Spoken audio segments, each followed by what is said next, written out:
you.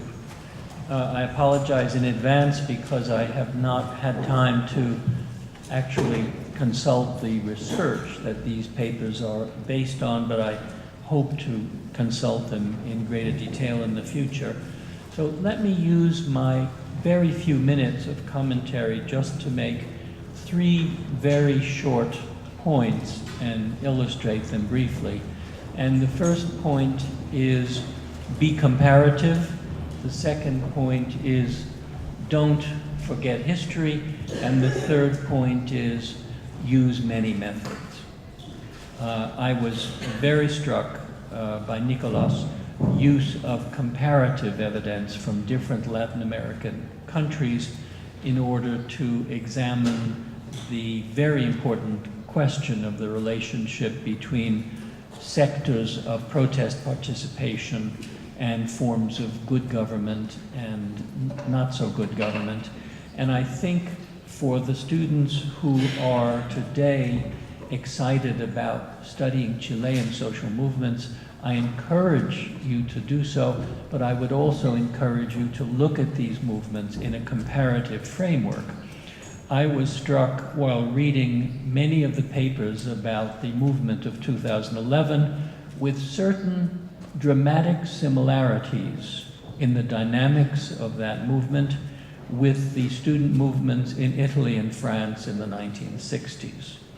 I do not suggest you try and become historians of France or of Italy, but there are many sources of research on the movements in those countries of students in the 1960s for you to use as what we might call shadow comparisons with your own experience through the processes of the emergence of the movements, through the processes of their internal divisions, and through the processes of what Sofia Donoso calls frame extension, that is, the expansion in the goals of those movements from purely educational issues to far broader issues. These are the kinds of comparisons that I think would underscore both the commonalities and the distinctiveness of the Chilean movement. So that's with respect to comparison. With respect to history, I would like to just make a small comment which follows up on your research, and I could put it in the form of an anecdote. Very often we believe that movements play the role of the priest at the wedding, making things happen. In actual reality, in many cases, the social movement is more like the midwife at the birth of the baby that has already been conceived before the movement appears on the scene. So not only do I think it's important to look at the long distance and indirect effects of movements, it's very important to look at movements as the expression of trends that have already occurred. And a good example of this is the American Civil Rights Movement, where many scholars believed that the movement was the priest at the wedding, when in actual fact there had been fundamental changes in public opinion and in political alignments that enabled the movement to have what appeared at the time to be an independent effect. And this leads me to my third comment and final one, and that is to urge that students work together in teams using a variety of methodologies in order to understand the role of contentious politics. If we look only at protest behavior in the absence of public opinion, we are likely to believe that a revolution has come each time there is a wave of social protest. But if we look at trends in public opinion, we can often discover that the students are the expression of changes that have already been at work in the society. And in order to do that, we need to either master a variety of methodologies to triangulate these methodologies upon the same question, or we need to learn to work collaboratively, as scientists in other fields have been doing for generations. In Latin America, and to some extent in the developed countries of Western Europe and the United States, there is still the idea of the isolated scholar producing major revolutions in knowledge. In the more traditional hard sciences, science doesn't seem to work that way any longer. Science seems to work through collaboration among different scholars using a combination of methodologies. And this is one reason why I believe COES represents a dramatic development and a very promising development, because it is bringing together social scientists and economists from different universities and with different interests in training their different expertise on a finite but very important set of problems.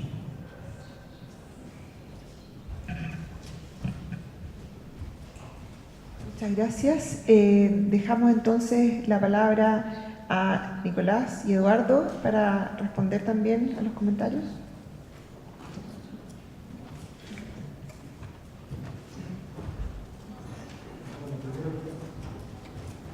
Hola.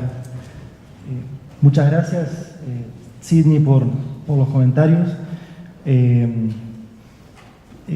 Sí, yo tengo como una tentación un poco insana a mirar datos de encuesta, y es por eso que mi tesis de doctorado traté de hacerla en sociología histórico comparada para alejarme lo más posible de eso, pero una vez que la terminé, nuevamente fui atraído por las encuestas, y creo que este tipo de problemas complejos, tanto como el que planteó Eduardo, como el que yo traté de exponer, requieren mirar datos de distinto tipo, ¿no? Las encuestas yo creo que pueden servirnos más como motivación, pero no para llegar a una respuesta definitiva, y con encuestas pero sin análisis histórico comparado que pueda ponerle un poco de carne a eso, no llegamos muy lejos. Eso por mi parte. Muchas gracias. ¿Aló? ¿Pum, pum? Sí. Por mi parte, gracias por el comentario de recordarme que los resultados y las acciones de movimientos sociales están insertados en contextos más amplios, que se vienen gestando en un periodo anterior, y de que realmente hay que entender ese periodo para saber exactamente cómo movimientos sociales, digamos, pueden influenciar algo, o por qué influencian en la medida que lo hacen, y dónde lo hacen, cómo lo hacen. Es un punto muy valioso. En términos de usar métodos distintos, es interesante lo que planteabas, porque entre la literatura que yo estaba leyendo para este texto que presenté, estaba lleno de gente que trabaja, estudiosos que trabajan mucho con metodología cuantitativa muy sofisticada de la sociología, y algunos de sus más grandes expositores, como Erwin Amenta, está realmente enfatizando que para entender los mecanismos causales dentro de estos procesos, más valdría la pena quizás volver a métodos más cualitativos. Así que no es por llevarte la contra, pero encuentro interesante ese debate entre tu comentario y por último introduciendo a Erwin Amenta y su comentario. Y por mi parte, el día que yo logre encontrar a alguien que entiende de materia cuantitativa, que está interesado en lo que a mí me interesa y que podamos colaborar, va a ser un día muy feliz.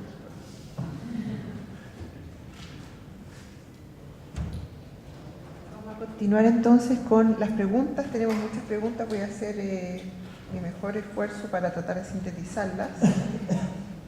Voy a comenzar por Nicolás. Tienes varias preguntas que giran en torno un poco a las mismas inquietudes.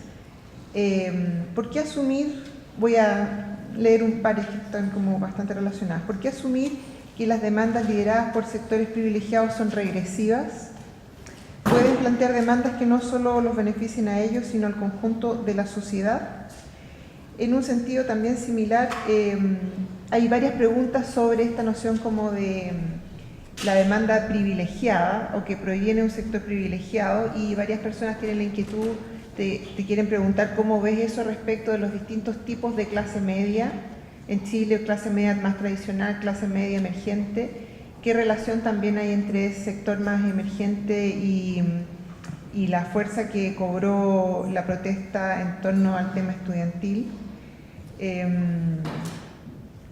Hay también una pregunta sobre, dice, ¿en qué medida la elitización de los movimientos sociales tiene que ver con la coerción legal que el sistema impone al mercado del trabajo? Y hay otra pregunta que dice, relación también con la elitización de los movimientos sociales, ¿cómo vinculas esta noción con el concepto de progresismos o arte de gobernar movimientos de Raúl Civechi?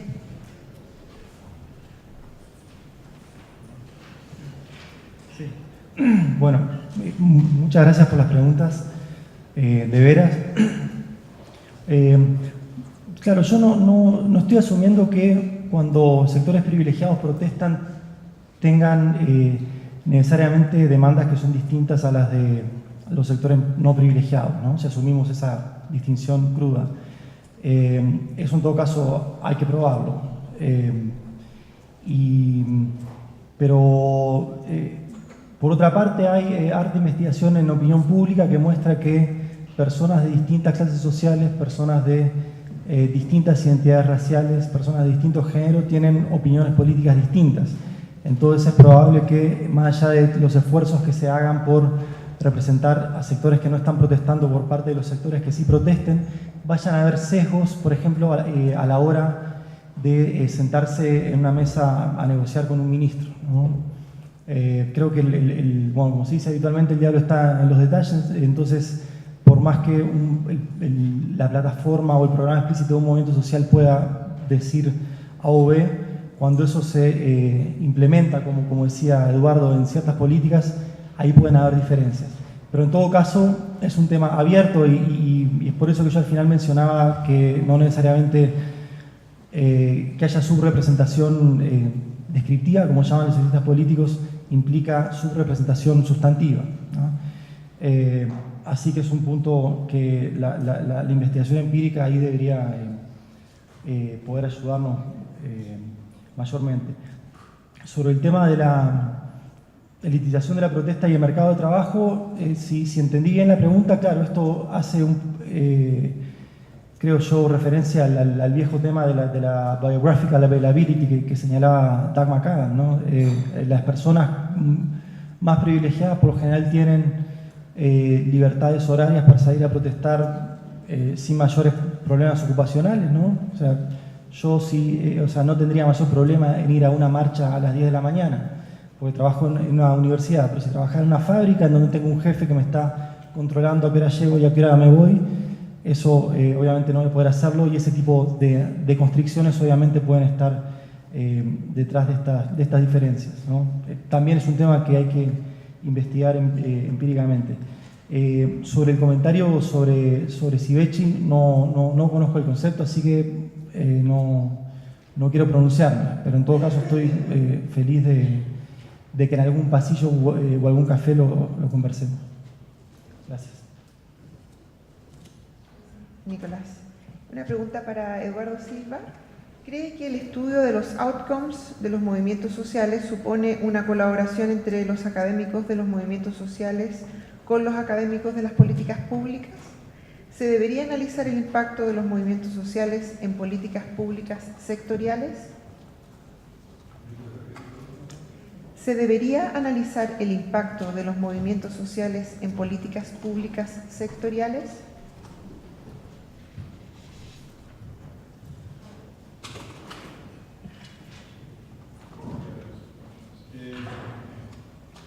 Son dos preguntas interrelacionadas. Buena la primera pregunta, la verdad que no se me había ocurrido colaboración entre estudiosos de movimientos sociales y public policy analysts propiamente tal. Había llegado hasta la colaboración con sociólogos políticos y politólogos propiamente tal. Habría que pensar, digamos, qué es lo que podría aportar desde el punto de vista de el policy analyst, qué podría hacer. Lo primero que se me ocurre, o sea, esto es validando la pregunta en un sentido positivo, lo primero sería que, por cierto,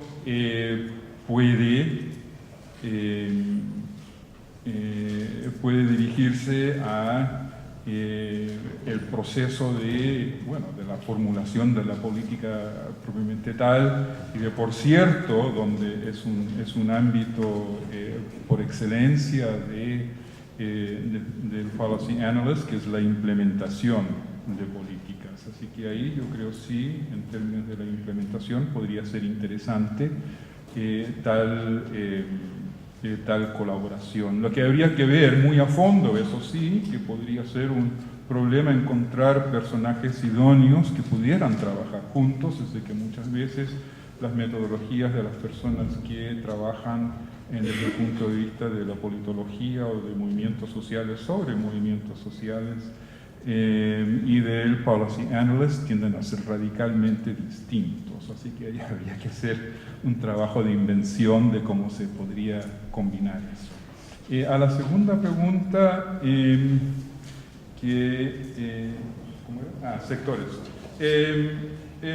Bueno, la verdad es que no entiendo la pregunta tan bien, porque política sectorial es política. Pongámosle, por ejemplo, política sectorial, que está muy de moda en Chile, política sectorial energética, por ejemplo. Más a flor de labio, de la última vez que estuve aquí en Santiago, que fue en junio, fue el asunto sobre Patagonia sin represa. Esa es política sectorial propiamente tal, y aquí es lo que apuntaba en el fondo después el movimiento mismo. Lo que le interesaba en aquel momento era pasar, digamos, a poder ingerir no tanto en armar la agenda, porque como dice Sid, ya estaban varias leyes para llevar adelante proyectos de energía alternativa, pero poner más en la agenda, digamos, cómo implementar, cómo diseñar políticas para hacer una política, cómo se podría diseñar una política energética para Chile que contemplara un componente sustantivo de energía alternativa, ¿no? Le interesaba cambiar ese patrón, su meta a más largo plazo. Así que esa es una política sectorial. Y muchos movimientos campesinos están netamente metidos en tratar de influenciar políticas sectoriales, etcétera, ¿no? Gracias. Una pregunta un poco más general acerca de tu aproximación conceptual, Nicolás. Piden, por favor, si puedes profundizar un poco más en tu aproximación a sectores de protesta y en qué sentido tú ves que este concepto se relaciona con episodios contenciosos. Bueno, lo de sectores de protesta es más bien, yo creo, una excusa para poder usar encuestas sin ser tildado de excesivamente empirista y excesivamente esclavo de los datos, ¿no? Estuve dándole vueltas bastante al término para identificar lo que, hablando en serio, me parece que está detrás de toda encuesta, que es las características, la morfología, la composición de el grupo de personas que están conectadas a redes que conducen regularmente a la protesta, ¿no? Y pensé en protest markets, ¿no? Pero me parecía que habían demasiados supuestos al usar la palabra mercados. Campos de protesta pensé también, ¿no? Y ahí dije, bueno, quizás Bourdieu puede darme una mano. Pero sí, realmente. Sí.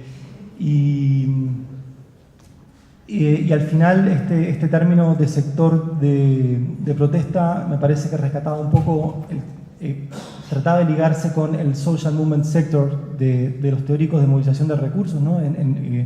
Que hace 40 o más años acuñaron este concepto, que después no fue muy rescatado. Pocas veces uno lo ve en la literatura contemporánea, incluso en la literatura que se inspira en la teoría de movilización de recursos, pero que a mí igual me parece súper potente porque permite de alguna manera o trata de capturar las grandes características de los sectores o de la actividad de protesta en distintos países, ¿no? Y quizás, digamos, la forma que contemporáneamente se intenta medir los sectores de movimientos sociales es con datos de análisis de eventos de protesta. Pero me parecía interesante la posibilidad de usar los datos de encuesta, que tenemos muchos para todos los países de América Latina y para varios años, para hacer una aproximación empírica a este fenómeno, pero es algo muy preliminar y que, bueno, habrá que ver si sirve para algo y si va para algún lado ese concepto. Tenemos acá dos preguntas que van dirigidas a profesor Taro y profesor Silva. Así que podemos incorporar un poco de reflexión volviendo un poco también a la presentación anterior del profesor Taro. Las voy a leer, están en inglés.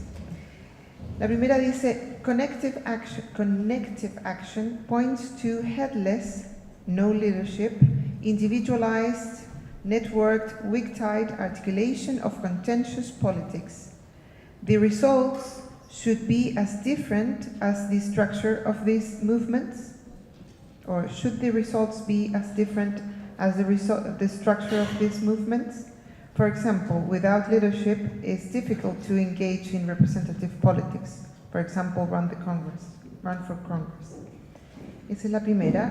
Y la segunda dice, I'd be interested to hear your opinion or explanation on the different impacts that the mobilizations following the 2008-2009 economic crisis had in Europe and the US.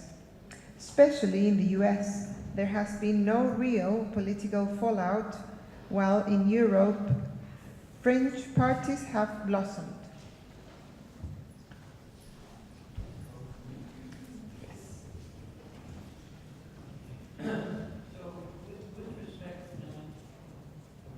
With respect to the concept of connective action, I don't believe that digital activism is necessarily leaderless. On the contrary, it is led by those who are able to use the new technology effectively and this is very important, to combine the new technology with more traditional forms of organization. The best research we have shows that social media is most effective in mobilizing activism when it is combined with more traditional forms of organization. And this is a lesson we can take from economic innovation as well. The most effective innovation in economics is based on a combination of new technologies and existing networks of organization. And this seems to be the same lesson that we are beginning to understand about social media. So far from being leaderless, social media combined with traditional forms of organization and leadership is the most effective. The second question. There was one that compared the situation in relation to the crisis. Right. Okay. So I think the first point I would make is that economic crises often have results with completely opposite political valence. In some cases, economic crisis has led to progressive or even radical forms of social movement. In other cases, it's led to conservative or even reactionary forms of social movement. You probably know the European cases as well as I do, in which there have been waves of indignation protests on the left at the same time as there has been the rise of right-wing populist movements, sometimes in the very same countries.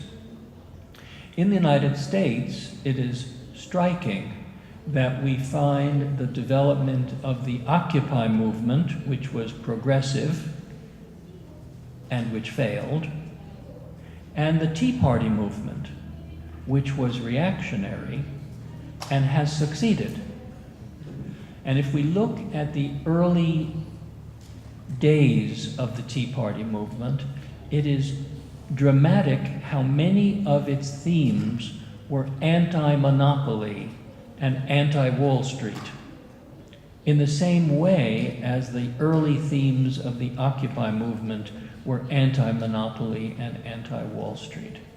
But the Tea Party movement moved sharply to the right because it was combined with traditional forms of conservative organizations in Washington, D.C., with big money and with strong lobbying capacity. And the Tea Party movement went from being a populist grassroots movement in its early days to being an integral part, in fact, an extremely reactionary part of today's Republican Party. So I think it's not quite true to say that there has not been an equal effect of the economic crisis in Europe and the United States.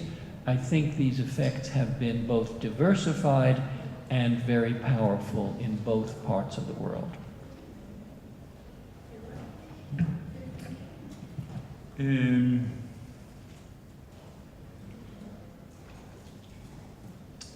Bueno, sobre Occupy creo que Silvia ha dicho lo que hay que decir. Así que ahí no sé. La pregunta... ¿Ha aprendido? No. La pregunta sobre cómo dificulta, digamos, el tipo de acción colectiva, movilizaciones que tienen esta característica de acción colectiva, de networking, si dificulta entrar en política más tradicional, representativa. Bueno, desde un punto de vista yo creo que sí, definitivamente dificulta llevar adelante una política de representación porque primero no se sabe qué grupo se está representando, quiénes están ahí, cuáles son sus condiciones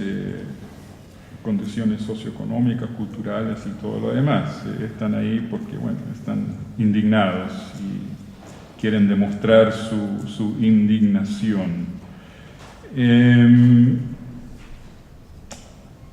Ahora, ellos tal vez no entrarán tan rápidamente en una política de representación entendida tradicionalmente, pero no significa que de alguna forma no vayan a tener un impacto sobre pues agendas de políticas que sí representan intereses, bueno, para estas personas generalmente de clase media, generalmente estas no son personas pobres, no son personas al margen de nada, son personas que tenían puestos, que tenían una situación de clase media, y pueden haber respuestas de políticas públicas que tal vez se puedan dirigir, digamos, a los tipos de demandas que ellos levantaron. Lo que sí está claro es de que estos no son movimientos sociales, en ese sentido se cuadran muy bien con lo que se estaba comentando, en que hay que entender entonces la contienda como un concepto mucho más amplio. Son casi pues, una forma no violenta de riots, ¿no? Para mí por lo menos.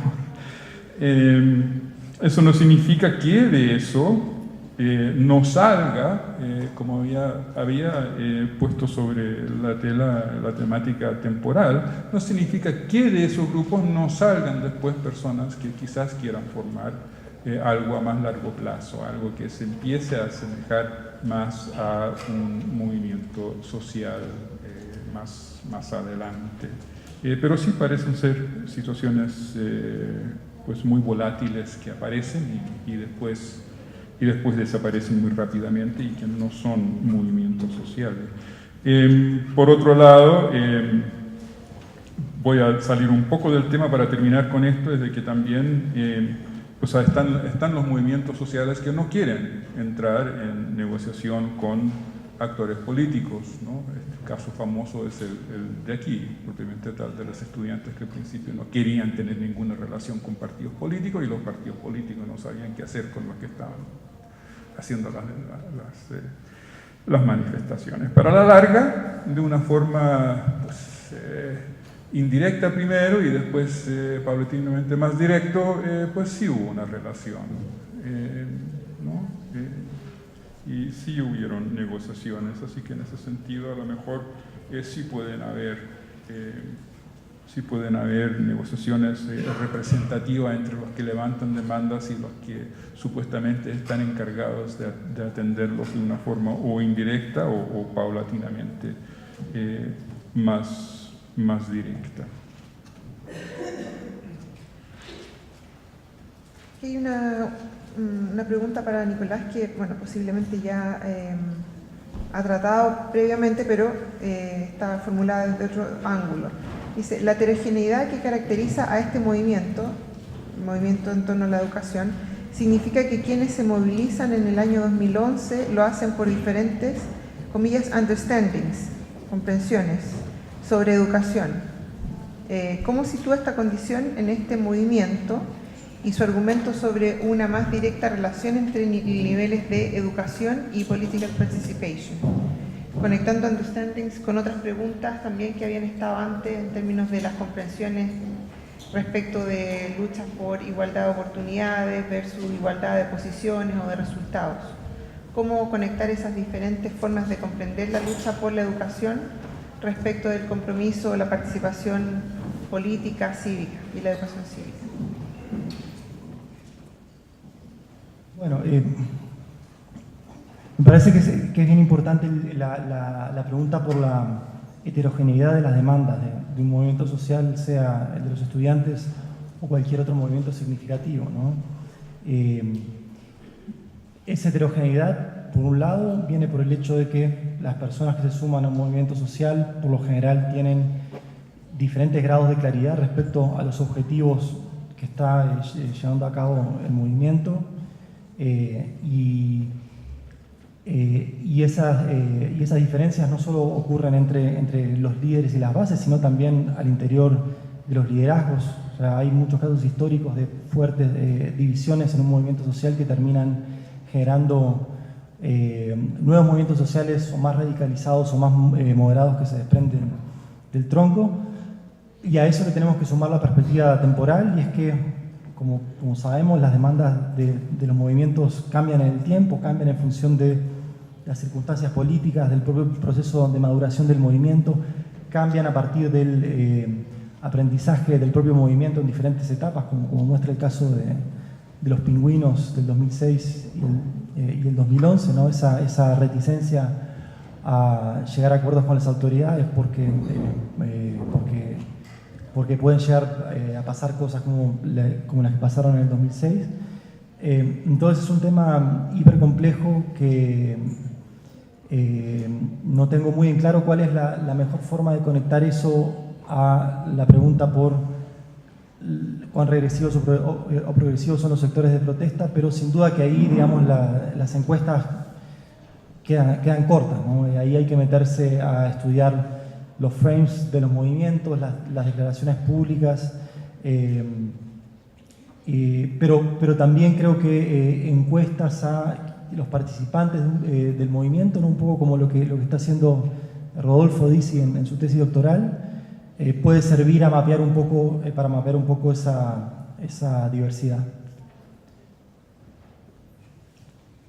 Muchas gracias. Tengo aquí hay una última pregunta para Eduardo y luego va a haber una pregunta para ustedes dos para cerrar ya esta parte de la presentación. La pregunta para Eduardo entonces es la siguiente. En contextos de democracias representativas, ¿tiene sentido analizar como exitoso un movimiento que solo logra long-term outcomes, por ejemplo, social change? Sí.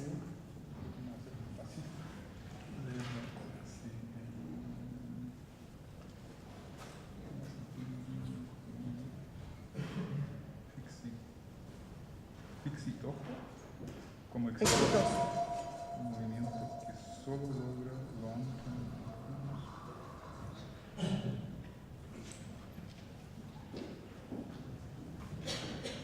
A ver, sí, muy buena la pregunta.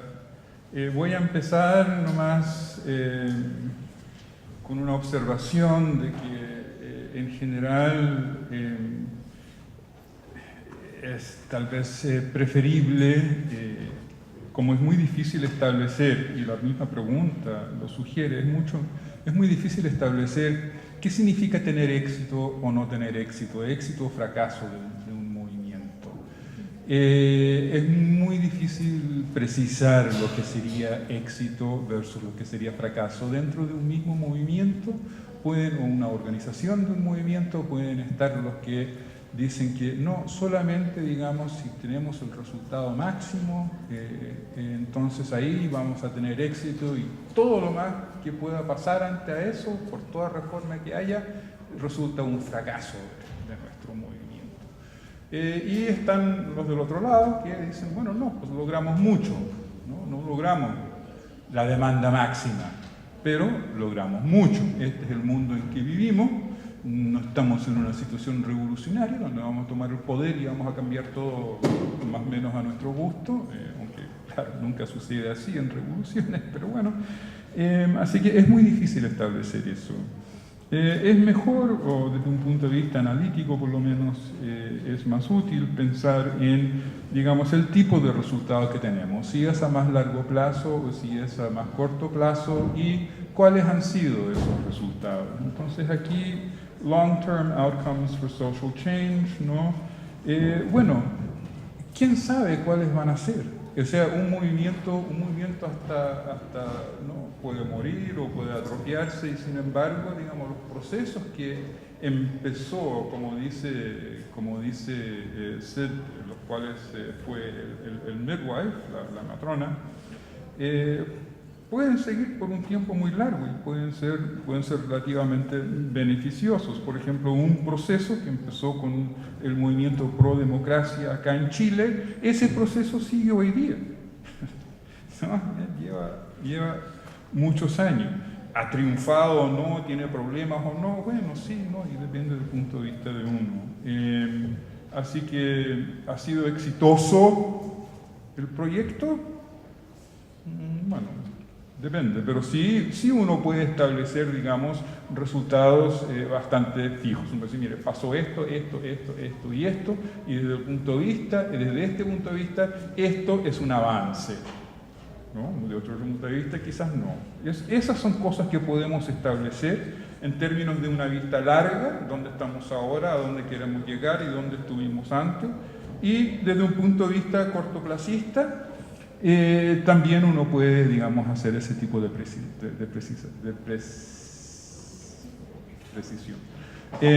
Ahora, la última cosa nomás sobre esto es de que casi todo movimiento en realidad tiene que manejar ambas visiones a la misma vez. No es que un movimiento maneje una visión a largo plazo y no tiene una visión cortoplacista. La visión cortoplacista es la táctica que vamos a establecer ahora.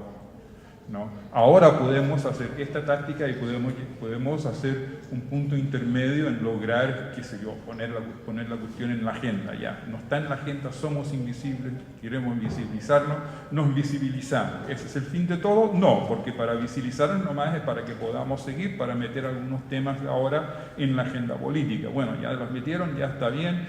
¿Terminamos? No terminamos, porque todo esto en cada etapa es algo cortoplacista, pero si la estrategia está formulada es algo que va en vista, apunta a acercarse más, digamos, a la meta de más largo plazo. Gracias. Bien, y para finalizar, una pregunta más general a ambos. Desde sus investigaciones, ¿qué indicaciones darían en términos de educación cívica y ciudadana? ¿Y cuál entonces sería el rol esperable, entre comillas, de la participación ciudadana para la obtención de transformaciones sociales esperables? Wow. ¿Te atreves?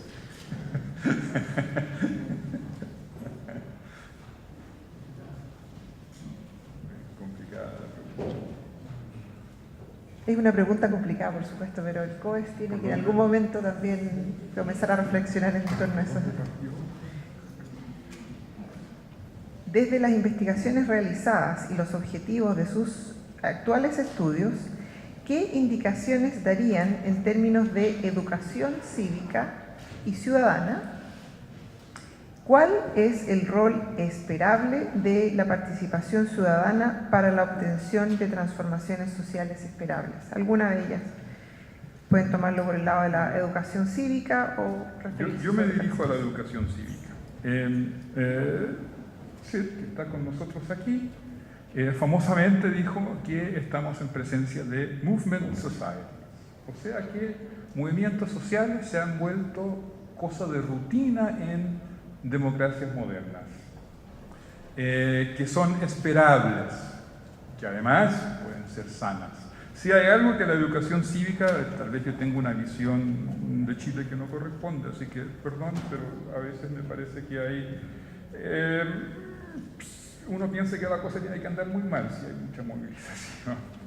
Y creo que para educación cívica se podría hacer pues un apartado más tarroyana, por decirlo de alguna forma, sobre el rol de movimientos sociales, digamos, dentro de procesos democráticos, ¿no? Que no significa que las instituciones están rotas, que no sirven, que están quebradas, etcétera, etcétera.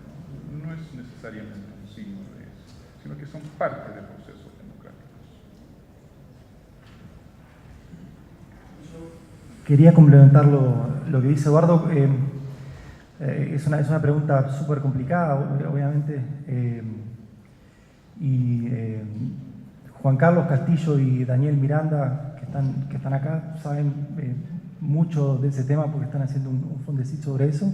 Pero a mí se me viene a la cabeza la pregunta por las consecuencias biográficas del activismo a largo plazo. Y ahí están los estudios de Doug McAdam con el Mississippi Freedom Summer Project, que muestran de manera bien sofisticada cómo las personas que participaron en esta campaña en el sur de los Estados Unidos en el verano del 62 terminó teniendo comportamientos cívicos e incluso patrones maritales y ocupacionales bien distintos de aquellos que habían aplicado en un principio, pero que por alguna razón se retiraron, ¿no? Entonces hay un diseño cuasi experimental, si ustedes quieren, bien interesante, y lo que muestra eso es que el hecho de tener experiencias de activismo y de participación ciudadana en momentos fundantes de la vida de las personas puede tener impactos súper potentes, ¿no? Y puede generar carreras de activismo digamos, que son difíciles de explicar si uno no toma en cuenta lo que pasó en un periodo específico de la vida de las personas. Y me parece que las movilizaciones de los últimos años, y yo también me parece bien interesante la pregunta de si Chile es una social movement society actualmente, ¿no? Siguiendo el libro de Sidney Tarrow y de David Mayer. Pero yo creo que todas esas movilizaciones tienen un efecto de educación cívica no buscado, que va a tener algún tipo de consecuencias difíciles de saber, obviamente en los niveles futuros de activismo, pero también puede tener consecuencias electorales, ¿no? Habría que ver si el hecho de haber participado intensamente en las movilizaciones en el 2011 genera patrones de acercamiento a los partidos, patrones de participación electoral, patrones de confianza política distintos respecto de quienes no participaron. Muchas gracias. Queremos nuevamente agradecer la participación del profesor Taro, profesor Silva, profesor Soma. A continuación queremos entregarles un regalo a cada uno de ellos. Vamos a entregarle al profesor Silva, al profesor Taro. Nicolás, tú tienes que